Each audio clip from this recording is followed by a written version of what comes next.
Hey guys, Veebat here with another V-Plays, and today we're taking out my specialist Beaufighter.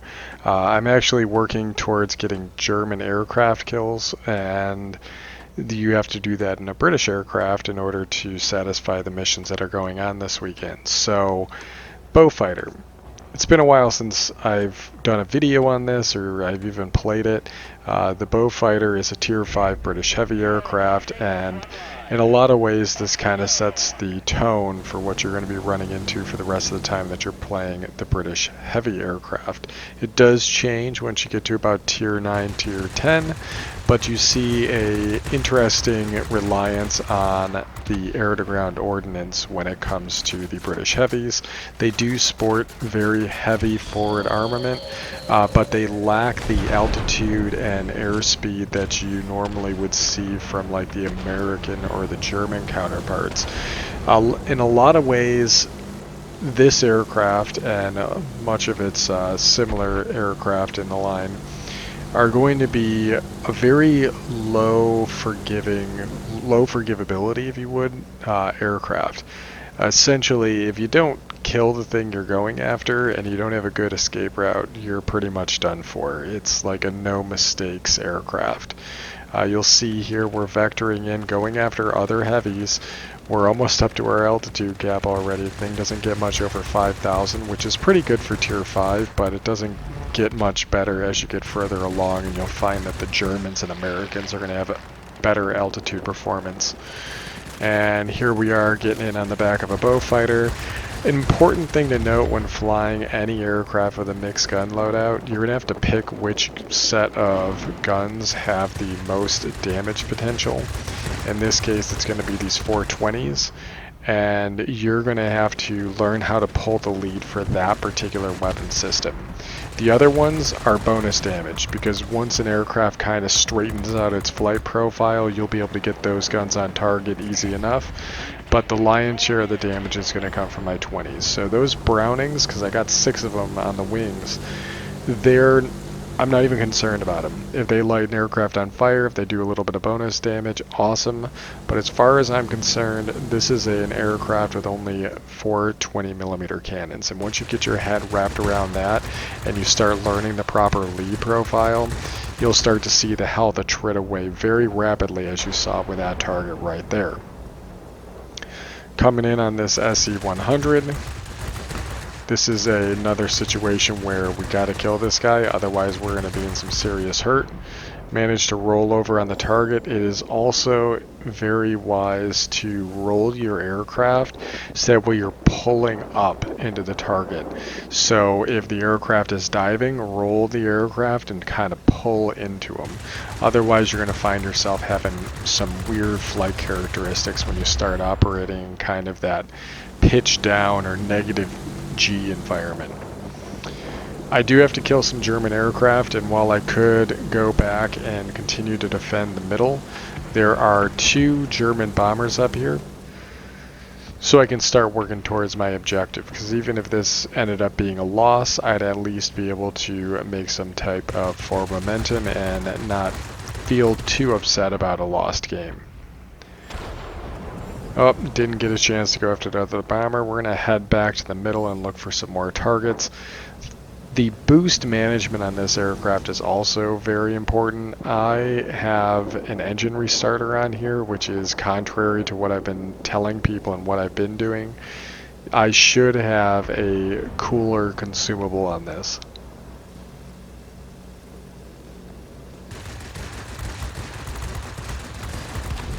Here we go, knocked out that Yak 1 fairly easily. Again, this is something I've talked about before as well. Making out of plane maneuvers, diving on a target, or coming up underneath a target is going to be very helpful for getting the advantage, because it's going to be hard for them to realize that you're there because they don't see you when they're panning their camera left and right. We just picked up the McGuire medal. We do have an aircraft tailing us right now. It looks like it is a bot and a P-40M-185, which is the Russian variant, I believe. We took out his engine and we're hoping to get a little bit of distance, but again, we don't have a boost cooler, so there's not much we can do here. Alright, it looks like he's broken off. We're going to come back around. There we go. Now we just picked up grade 2. There's another SE-100 down here. He's going for the head-on, hopping in the tail gunner a little bit, and we'll leave him for our allies.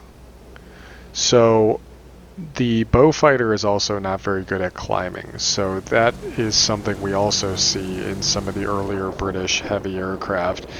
They have a very poor climb rate, which means that when you decide you're going to dive on a target, you're kind of committing, and that can be a little bit daunting and disheartening if you miss your target especially.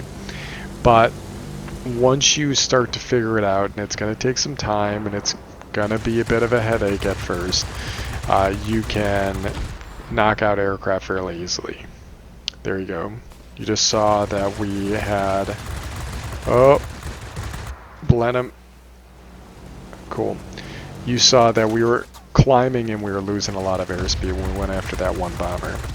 Again, assassin, out of plane maneuver, diving on the target, and we took a ram from the I-17. We managed to kill each other, but it allowed them to be able to capture the zone. So if I was smart, I would have continued the dive and got underneath that aircraft, got my separation, and then come back on them. Originally I was thinking, well, if I respawn at the normal respawn location, I can go after the aircraft that's taking the northerly garrison. However, you got to remember your ABCs of warplanes, which is always be capping. So I'm heading to the middle so we can recapture this zone.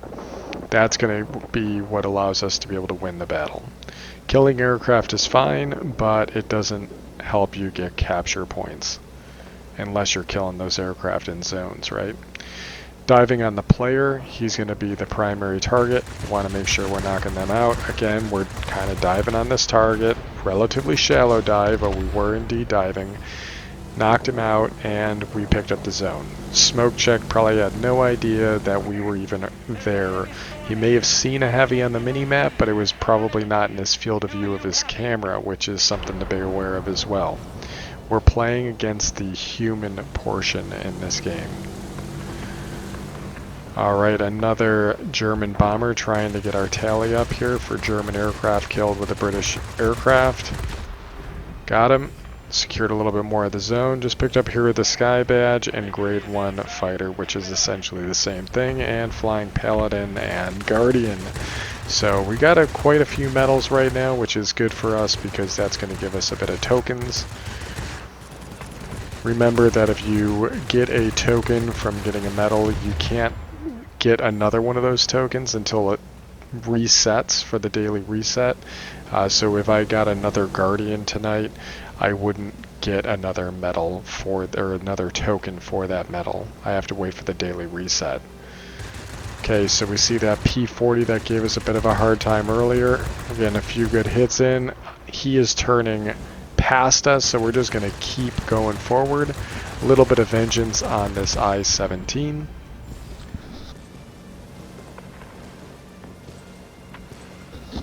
We left that P40 behind us, and now we are coming in on this P36 again. Smoke check, trying to get these cannons on target, and that's enough to be able to knock them out.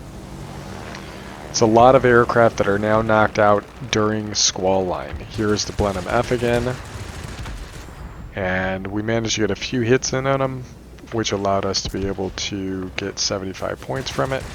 There's the SE-100. I thought he was going to go for the ram, so I ditched a few rockets. And now we are directly behind him, and yes, he has a really good tail gunner, but that's more of a threat for a fighter aircraft. We do have quite a few hit points. I see these aircraft behind me, and I stupidly think that I can bomb trap them. You can really only do a bomb trap if aircraft are really close to you, and those aircraft are not close to me. Even here, I'm pitching up thinking I might be able to outclimb them. That's never going to happen. It is allowing me to be able to keep my tail gunner on him a little bit longer, but it's not really going to secure the win in that dogfight. We managed to get 20,000 plus personal points and a ton of medals. So let's go ahead and go back to the hangar and talk about these battle results in a little bit more detail. Alright, so there it is. This is the Beaufighter Specialized, and as you can see, we got 18 kills, managed to rake in over 20,000 personal points, and that got us nearly 26,000 pilot experience and 17,000 gunner experience. Not that we really need it. We haven't even upgraded the equipment fully on this aircraft. We're only at the, what is this? The advanced opposed to the ultimate. The only thing we went ultimate with was going to be the strength and hard points, which is debatable. The only reason I even carry external ordnance with this thing is because for whatever reason specialization gives you the ability to put on an outboard weapons piece of equipment, and I don't know, like the reload is abysmal. Like it's a very long reload, 155 seconds. I mean, we've knocked a bit of time off with this. If we were to remove this piece of equipment, 180 seconds. Whew, man. At this point, I'd almost say that the next best bet would have been to go with the pylons, because at least then these pylons will decrease the drag on the aircraft, so you'll have a little bit more airspeed available. Otherwise, you're essentially wasting these slots, which is going to be problematic, right? Because, I mean, who wants to waste slots? So, do you run it clean? Do you run it with air-to-ground ordnance? I keep the air-to-ground ordnance on here. As you saw, it helped us flip the initial zone fairly easily, and it does look pretty nasty with the combination of 4 rockets per wing and then these 2 big old bombs. But really, the major claim to fame is going to be the Beaufighter's overall firepower. You're looking at an aircraft that sports 4 20mm cannons as well as 6 303 machine guns, 4 in the left wing, well, in the right wing as you're the pilot, and then 2 on the left wing, because of course they had to make room for a couple of lights on the wing. But with that said, you potentially can even get the forward gun turret to turn 180 or 360 degrees, so that gun turret could also be firing forward, so you can actually get a total of 10 Brownings on target. Not often does that really happen. I've only had that a few times where the gunners actually managed to turn around while shooting at like a bomber that's kind of lumbering through the sky. But yeah, it's a solid plane, but it does not forgive mistakes. It is very much an assassin, and if it doesn't have a successful gun run on a target, if you don't plan for an escape route, you're going to be done for. But yeah, the Beaufighter is a solid aircraft, and if you don't like the Beaufighter while you're grinding down this line, chances are you're going to have a bit of difficulty grinding down the rest of the British line, because you're going to see the same type of limitations. The altitude limitations, the overall speed limitations, and the weird combination of air-to-ground ordnance that is almost a necessity, if you would, on the heavy, and it doesn't really change much until you get to about tier 9, because even the tier 8 sports a very hefty air-to-ground ordnance, which is hard to deny carrying on the airframe. Anyways, hope you guys enjoyed the video. This turned out to be a pretty good battle for me, and as always, I'll catch you on the next one.